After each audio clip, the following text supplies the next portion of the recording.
नमस्कार। जय जय राम, जय श्री राम, जय हो बागेश्वर धाम सरकार, जय हो हनुमान जी महाराज। मेरे प्यारे सभी दर्शकों, आज की इस वीडियो में एक बहुत ही हैरान कर देने वाला किस्सा सुनाऊंगा कि जब एक गरीब मुसलमान मोची जिसको मरने के बाद कब्र में दफन किया जाता है, लेकिन उसके कब्र में ऑटोमेटिक अचानक आग लग जाती है। इस घटना को बार बार किया जाता है, जिसको देख करके वाकई लोग हैरान रह जाते हैं। आखिर उस मुसलमान के कब्र से ऐसा क्यों हादसा होता है? शायद आप भी इस घटना को जान करके वाकई आप हैरान रह जाएंगे। तो चलिए हम लोग इस घटना को शुरू कर देते हैं। लेकिन यदि आप भगवान पर भरोसा करते होंगे, भगवान के भक्त होंगे, उन पर आस्था विश्वास करते होंगे, तो आप इस वीडियो के अंत तक अवश्य ही बने रहेंगे, क्योंकि यह बहुत ही सच्ची और बहुत ही असहनीय सुंदर कथा है। इसलिए आप इस कथा के अंत तक, इस कहानी के अंत तक अवश्य बने रहिएगा। तो एक बार की बात है, एक मोची जो बहुत ही गरीब था, वह मुसलमान था, और वह एक चौराहे पर के कॉर्नर में बैठ करके वह जो अपना काम किया करता था, जूता सीने का काम, चप्पल सीने का काम, इस तरीके से वह जूता पॉलिश और मोची का जो भी कार्य होता है वह जो भली बात अच्छे से सच्चे मन से किया करता था। और वह जो चूंकि मुसलमान था, इसलिए वह अल्लाह की इबादत करता था। वह अल्लाह को मानने वाला था, अल्लाह की इबादत में मसरूफ रहता था। और जितने भी रोजे थे, रोजा, बकरीद, ईद, जो भी उनके फेस्टिवल होते, त्यौहार होता, हर तरीके से मनाता था। लेकिन इन सब कार्य करने के बावजूद भी जो उसकी पत्नी थी ना, उसकी पत्नी का स्वास्थ्य जो ठीक नहीं था, उसकी तबीयत हमेशा खराब रहती थी। बेचारे किसी तरीके से दो चार पैसे कमाता था तो वह जो है ले जाकर अपने पत्नी को दवा ही करा देता था। इस तरीके से उसके पास 1 रुपये भी बच कभी नहीं पाते थे कि यहाँ वह सही से 2 वक्त की रोटी खा सके। बेचारा, उसकी पत्नी की तबीयत इतनी खराब थी कि वह किसी तरीके से वह जो है रोटी, चावल या 2 दाने भोजन के खरीदता भी, मिलता भी, तो अपने कभी जल्दी सही तरीके से नसीब नहीं होता था, क्योंकि उसकी पत्नी की तबीयत इतनी खराब थी। उसे दवा भी चाहिए, भोजन भी चाहिए। अपने जो व्रत कर लेता था, उपवास कर लेता था, लेकिन अपनी पत्नी की हर तरीके से सेवा करता था। वह पत्नी बीमार अवश्य थी, लेकिन अपने इस पति के, अपना जो इस सौहर था ना, सौहर के करतूत को हर तरीके से देखती थी कि मैं कितनी भाग्यशाली हूँ कि जो आज मेरे को इतना अच्छा सौहर मिला। बेचारा वह जाता है बाहर से मोची का काम करने के बाद घर पर आकर के मेरी भी सेवा करता है, बल्कि ये मेरा फर्ज है कि मैं अपने पति की सेवा करूं, लेकिन मैं नहीं कर पाता हूं, हे भगवान। और वह हमेशा अल्लाह के दरबार में जाकर के इबादत करता था, लेकिन कुछ भी उसको प्रभाव नहीं होता था। लेकिन जिस जगह पर वह जो है अपनी दुकान लगाता था, उसके कुछ दूरी पर एक साधु बाबा रोज आते थे, और साधु बाबा के पास एक थैला रहता था। उस थैले में से निकाल करके जो बेजुबान जानवर है, वह उन लोगों के भूख को, उन लोगों को भोजन देते थे। कुछ चिड़ियाएं वहां पर आते थे, कुछ बंदर वहां पर रहते थे, कुछ कुत्ते वहां पर रहते थे। वह उन सारे लोगों को वह जो है दाना पानी का काम किया करते थे, और वह रोज वहीं पर मोची का दुकान लगाते। और वह देखता भी था कि हाँ, एक व्यक्ति आते हैं, कोई जो है हिंदू है, भगवान की भक्ति भाव करता है, लेकिन वह आता है कि हाँ चलो, उन लोगों में ऐसा माना जाता है कि इन कौवों को, जानवरों को, बेजुबान जानवरों को सेवा करना बड़ी अच्छी बात होती है। चलो ठीक है, अच्छा काम कर रहा है। वह नित्य यह अपने काम में बिजी रहता, कभी ध्यान नहीं देता, क्योंकि वह जो है हिंदुओं से बहुत ही घृणा करता था। लेकिन एक बार गजब की बात तब हो गई कि जब उस मोची के पास किसी भी प्रकार का कोई काम नहीं रहता है। जब कोई काम नहीं रहता तो वह मोची अपने ही दुकान पर बैठा रहता है। तब तक उसी वक्त वह साधु बाबा उस थैले को लिए हुए आते हैं, लेकिन ऐसा प्रतीत हो रहा था कि उनका थैला तो बिल्कुल खाली है। तो वह मोची समझता कि अरे भाई, जब उनका थैला तो खाली लग रहा है, लेकिन वो भोजन कैसे खिलाते, करेंगे क्या? लेकिन जब जो मोची देखता है, वाकई दंग रह जाता है। उसी थैले में से वह साधु बाबा, गुरुजी, कुछ जो है चिड़ियाओं के लिए दाना भी छींटते हैं, डालते हैं। कुछ जो है बंदरों के लिए फल फूल बिस्किट भी फेंकते हैं, और उसी में से कुछ जो है रोटियां भी निकालते हैं, कुछ कुत्ते के लिए, कुछ बेजुबान जानवरों के लिए। सारे के सारे वहाँ पर जो है कुत्ते बेजुबान जानवर रहते थे, उनसे उनके हाथों से भोजन लेने के लिए वहाँ पर उत्साहित होते हैं। और इस तरीके से वह जो भोजन वितरित करके वह वहाँ से गुजर रहे थे। तो समोची ने देख करके बड़ा ही हैरान रहा। को झोला जो था, वह थैली जो थी बिल्कुल ही खाली प्रतीत हो रही थी, लेकिन उस थैली में से इतने सारे भोजन फल फूल आखिर कैसे हो सकते हैं। जरा एक बार साधु बाबा से मिलते हैं। वह मोची भागा भागा उस साधु बाबा से जाकर के मिलते हैं और बाबा जी से कहता कि बाबा ये आपकी थैली तो एक ही है, और जब आप गए तो मैंने देखा कि आपकी थैली में तो कोई खास माल तो भरा हुआ नहीं था और बहुत ज़्यादा माल था कि आप जो ले गए थे। आपकी थैली जैसे थी और वैसे गई वैसे आई है, लेकिन उस थैली में से इतने सारे माल निकले कहाँ से? फल फूल रोटियाँ ये सब कहाँ से निकले? उस साधु बाबा ने बहुत ही सुंदर सा जवाब दिया। साधु बाबा ने कहा देखो, हम हैं भगवान के भक्त, हम लोग भगवान की भक्ति भाव में करते हैं, रोज उनकी सेवा करते हैं, और ये भूखे प्राणियों को सेवा करना ये मेरा फर्ज है। और उन्हीं के दिए द्वारा बनाए गए ये सारे प्राणी है, और आज ये सब हमारे ही भरोसे, इसलिए हमसे जो बनता है मैं उनकी सेवा करता हूँ। और यहाँ पर जितने भी जो बेजुबान जानवर आ जाते हैं उन सब लोगों का पेट भरना ये मेरा उत्तरदायित्व है। अगर तुम्हें भूख लगी है, तो अगर तुम्हें भोजन भी चाहिए तो बोलो, मैं तुम्हें अभी इस थैले में से निकाल करके देता हूँ, स्वादिष्ट जैसा कहोगे वैसा भोजन। और तुरंत उस साधु बाबा ने एक अच्छी सी थैली में हाथ डाले और वहां से एक बढ़िया सा स्वादिष्ट भोजन जो निकाल कर उस मोची को दे देते हैं। और मोची उस भोजन को लेकर के जाता है और पूरा भर पेट कितने दिनों के बाद वह भोजन करता है। उसका भूख तृप्त हो जाता है। कितने दिनों के बाद वह जो मन से वह भोजन करने को पाया, बड़ा खुश हो जाता है। लेकिन मन ही मन सोचने लगता है कि आखिर इसके पास ऐसा कैसे हो सकता है? क्या उस थैली में इतने सारे चीजें आ सकते हैं? तो वह जो प्रैक्टिकल करने के लिए उसकी बराबर एक थैली बनाता है, उस थैली में उन्हें सारे चीजों को रखता है, लेकिन बस वो तो कुछ ही चीजें रखता, वह थैली भर जाती है। वह बड़ा ही कंफ्यूज रहता, परेशान रहता, रात भर उसको नींद नहीं आती है। वह जाकर के अपने पत्नी से भी डिस्कस करता है, इस बात पर विचार विमर्श करता, लेकिन उसकी पत्नी भी कहती है हो सके कुछ ऐसा ही उसके भगवान का चमत्कार हो। उसने कहा नहीं, हम एक बार जाकर और उन साधु बाबा से मिलेंगे।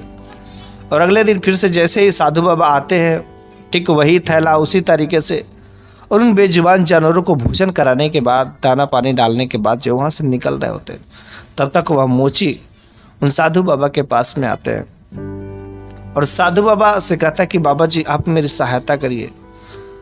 उसने कहा कि मैं तुम्हारी सहायता क्या करूं? तुम्हारे ऊपर तो बहुत ज़्यादा कष्ट है, तुम एक मुस्लिम हो, भला तुम मेरी मजहब को क्यों मानोगे? मेरे जात बिरादरी को, मेरे भगवान की पूजा पाठ क्यों करोगे? तुम लोग तो मुसलमान हो ना। अगर तुम मेरी बात मानोगे, अगर मेरे भगवान के दरबार में अगर जाओगे तो तुम्हारे मजहब के लोग, तुम्हारे जात बिरादरी के लोग तुम्हें बहुत तानाएं मारेंगे, तुम ऐसा काम मत करो। उसने कहा नहीं बाबा, मैं हर तरीके का उपाय करके थक गया, एक बार कुछ ऐसा उपाय बताइए ना कि मेरे सारे के सारे दुख दर्द खत्म हो जाए। उस बाबा जी ने कहा मैं तुम्हें रोज देखता हूँ और देखती तुम्हें अंदाजा कर लेता हूँ, तुम्हें गेस कर लेता हूँ कि बस तुम्हारे साथ में बहुत सारी दिक्कत है। तुम्हारी जो पत्नी है ना, उसकी स्वास्थ्य ठीक नहीं रहता, एक एक पैसे के लिए मोहताज रहते हो, भरपेट भोजन नहीं मिलता है। हर तरीके का उपाय करके तुम जो थक चुके हो, कोई उपाय काम नहीं आता। इस वजह से आज तुम मेरे पास में आए हो, लेकिन अगर तुम मेरी बात मानोगे तो अवश्य सारे के सारी तुम्हारी समस्याएं खत्म हो जाएंगी। उस मोची ने कहा, जो मुसलमान था, उसने कहा बाबा जी आप जो कहेंगे मैं सारे के सारे काम करूंगा, बस मेरी पत्नी का तबीयत ठीक हो जाए, मेरी कमाई में कुछ बढ़ोतरी हो जाए, बस मेरे के इतना ही अच्छा। मेरा नहीं कोई मन है कि बहुत ज़्यादा ढेर सारे पैसे हो, कोठा महल अटारी खड़ा हो, ऐसा कोई भी सपना नहीं, बस मेरी पत्नी का स्वास्थ्य ठीक हो जाए। उसने कहा, बाबा जी ने कहा ये तो बहुत सिंपल सी बात है, बस अपनी पत्नी को ले जा करके मेरे भगवान के दरबार में आओ, वहाँ पर बैठ करके उनकी भक्ति भाव करो, पूजा पाठ करो, बस ऑटोमेटिक ज़्यादा दिन, कुछ ही दिन लगेंगे, तुम्हारे पत्नी के सारे दुख दर्द यूं ही खत्म हो जाएंगे। उसने उस मुसलमान मोची ने तुरंत गया और अपने पत्नी को ले करके जा करके उस भगवान के मंदिर में वहां पर जा करके बैठ गया। और वहां पर पहले दिन ही उसको कुछ ना कुछ फायदा होने लगा। चूंकि वह सही से भोजन नहीं कर पाती थी, लेकिन पहले दिन ही वह जो भोजन की मांग करती है, वह बेचारा गरीब मुसलमान मोची जो दिन भर जूता चप्पल सीने के बाद कुछ पैसे मिलते थे, लेकिन उस दिन तो वह पूरा का पूरा दिन मंदिर पर आता, उसे भोजन कैसे मिलेंगे। वह बड़ा ही चिंतित में था कि मेरी पत्नी को इतने दिनों के बाद मन से भूख लगा और अपने मन से भोजन मांग रही, लेकिन मैं दूं तो दूं कैसे। लेकिन चूंकि भगवान के दरबार में था, अब वह उनकी जिम्मेदारी है कि उसको भोजन कराना। तभी वहां पर पुजारी बाबा आ जाते हैं और कहते बोलो तुम्हें क्या चाहिए। उसने कहा मेरी पत्नी को भूख लगा, कुछ भोजन मिल जाता तो बड़ी अच्छी बात होती। उसने कहा ये कौन सी बात है। तुरंत तो अपने थैली में से भोजन निकालते हैं और बस उस भोजन में दोनों लोग खुशी सलामत से भोजन करते हैं। उस पत्नी का, उस गरीब मोची, वह वहीं पर मंदिर पर रहता कुछ दिन लगातार, और इस तरीके से धीरे धीरे धीरे उसकी पत्नी का स्वास्थ्य बिल्कुल ही ठीक हो जाता। वह रहता वहीं पर, अब तो मंदिर के सामने ही अपना दुकान लगाने लगा और वहीं पर उसकी पत्नी भी रहती थी। और धीरे धीरे उसकी पत्नी का स्वास्थ्य बिल्कुल ही ठीक हो गया। वह तो बिल्कुल चकाचक हो गई, ऐसा लगता है कि उससे कोई बीमारी ही नहीं थी। और वह जो गरीब मुसलमान था ना, बिल्कुल ही वह अपने मजहब को भूल गया, क्योंकि अब तो उसे यहाँ पर विश्वास हो गया। जो अपनी पत्नी की दुख दर्द को दवा कराते कराते, अल्लाह की इबादत करते करते थक चुका था, लेकिन कोई प्रभाव नहीं हुआ था। और आज उसकी पत्नी ठीक हो गई है। आज उसकी पत्नी का स्वास्थ्य बिल्कुल ठीक हो गया। अब तो वह दोनों पति पत्नी मिलकर के वहां पर उस मोची की दुकान पर आते और भगवान के दरबार में रहते मुस्लिम, लेकिन भगवान के दरबार में रहते। कुछ मुसलमान वहां पर आकर के उसको तानाए मारते, अरे ये तुम क्या कर रहे हो, तुम भगवान के दरबार में इनकी पूजा पाठ करते हो, शायद तुम्हें पता नहीं है कि हिंदू कितने धोखेबाज होते हैं। तुमको अपने मजहब में लेकर के अपने जात बिरादरी के टोने टोटके अनेक प्रकार की चीजें सिखा देते हैं, बहुत ही खराब होते हैं, तुम इनकी बात मत मानो। लेकिन वह सामने तो हाँ करता, लेकिन मन ही मन समझ रहा था कि आज किसके पास पावर है। ये लोग जो मुसलमान होते केवल फोड़ने का काम करते, वह ऐसा मन में मन उसको सोचने लगा। लेकिन वह भगवान से आकर के कहता है, हे भगवान, भले ही मैं मुसलमान हूं, लेकिन मैं तेरी भक्ति भाव अब करूंगा, तेरे ही शरण में रहूंगा, तेरे ही दरबार में मर जाऊंगा, लेकिन मैं अब दोबारा उस मजहब को कभी नहीं स्वीकार करूंगा।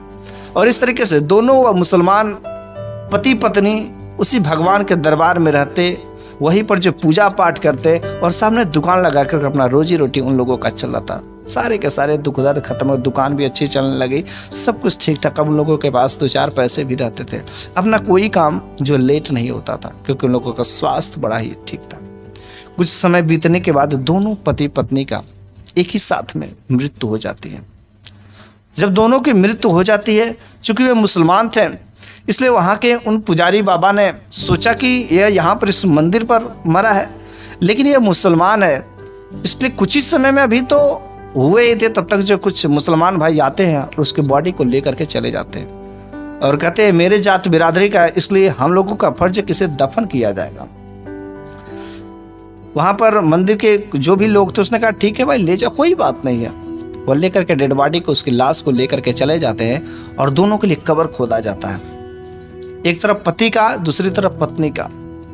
लेकिन जब पति का कब्र खोद कर जो जैसे ही अच्छे से किया जाता, उसकी कब्र में से ऑटोमेटिक पता नहीं क्यों आग लग जाती थी। उसकी पत्नी का भी कब्र खोदा जाता और जैसे ही पूरा रख रख के व्यवस्था की जाती, तब तक तुरंत उस कब्र में से आग लग जाती थी, लेकिन समझ नहीं आ रहा था वह आग कहां से लग रही थी। और उन लोगों के धर्म में ऐसा होता है कि जिसमें जो थोड़ा सा भी जलना नहीं चाहिए, तुरंत उस डेड बॉडी को निकाल लाते थे, दूसरी जगह कब्र खोदा जाता।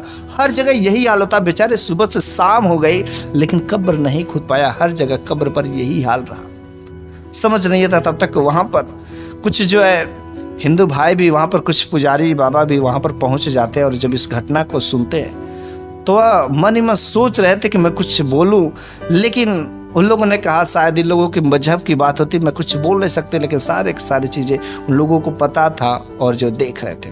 लेकिन तब तक अचानक जो गरीब मुसलमान मोची था ना, उस मोची भाई का जो लाश जो उठ करके बैठ जाती है और बोल पड़ती है, अरे तुम सब मेरे को क्यों कब्र में दफन कर रहे हो? तुम लोग हमेशा कब्र खोदते रहोगे लेकिन कुछ नहीं कर पाओगे, हम कब्र में नहीं दफन हो गए। अरे मैं हिंदू हूं, हिंदू। उस लाश ने कहा मेरे को और मेरी पत्नी की लाश को अभी तुरंत यहाँ से उठाओ और ले जा करके चिता पर सजा करके मेरे लाश को जलाया जाए। इतना कह करके वह जो फिर से मर जाता है। और यह सारा का सारा दृश्य देख रहे होते, तब तक वहाँ पर कुछ हिंदू भाई आ जाते हैं और इन हिंदू भाइयों से सारे के सारे मुसलमान भाई कहते, देखो भाई कि यह जो है मुस्लिम जात का जरूर है, लेकिन उस भगवान के दरबार में रहते रहते जो यह हिंदू बन गया है, इसलिए इस लाश को आप लोग ले जाइए और अच्छे से इसका दाह संस्कार जैसे भी करना हो करिए। और इस तरीके से उन दोनों पति पत्नी के डेड बॉडी को ला करके एक चिता सजाई जाती है। उस चिता पर दोनों पति को जलाया जाता है। अच्छे से, कोई दिक्कतें नहीं थी, कोई परेशानी नहीं होती। इस तरीके से वह गरीब मुसलमान मोची मुस्लिम रहते हुए भी वह हिंदू बन जाता है। आप इस घटना के बारे में जरूर हो सके ऐसी वाकया कहीं ना कहीं सुने जरूर होंगे, लेकिन बस ये सारी की सारी जो आज की कथाएं हैं, कहानियां हैं, एक प्रकार से काल्पनिक है। लेकिन ऐसी घटनाएं अगर आप भगवान पर भरोसा करते होंगे, चाहे मुस्लिम हो चाहे हिंदू, तो अवश्य आप लोगों के साथ भी हो सकते हैं। क्योंकि भगवान के दरबार में कुछ चीज़ असंभव नहीं होता, वह असंभव कार्य को भी संभव बना देते हैं। बस मैं तो बस इतना ही चाहता हूँ कि आप भी भगवान की भक्ति भाव करें, भगवान पर भरोसा करें। लेकिन इस बात की मैं गारंटी अवश्य दे सकता हूँ कि यदि आप मेरे भगवान पर भरोसा करेंगे, उन पर आस्था करेंगे, विश्वास करेंगे, उनसे डरेंगे, तो अवश्य आपके साथ में कोई कितना भी गंभीर से गंभीर बीमारी हो, वह जो ठीक हो जाती है। उनके लिए बीमारियां कुछ नहीं होती, बस उनके दरबार में सच्चे दिल से गिर तो जाओ, तुम्हारी कैसी भी बीमारियां हो वह ठीक हो जाती है।